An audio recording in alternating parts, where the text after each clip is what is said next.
విశాఖ నగరంలో మరో ఘోరం జరిగింది. పోతిన మల్లయ్యపాలెం పోలీస్ స్టేషన్ పరిధి మధురవాడ మల్లయ్యపాలెంలో మైనర్ బాలికను అదే ప్రాంతానికి చెందిన పొలిపల్లి తరుణ్ 18 సంవత్సరాలు అత్యాచారం చేశాడు.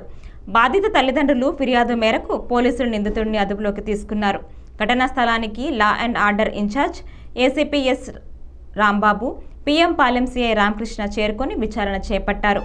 ఫోక్స్ చట్టం కింద కేసు నమోదు దర్యాప్తు చేస్తున్నారు. బాలికను చికిత్స కోసం కేజీహెచ్కు తరలించారు.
Thank you.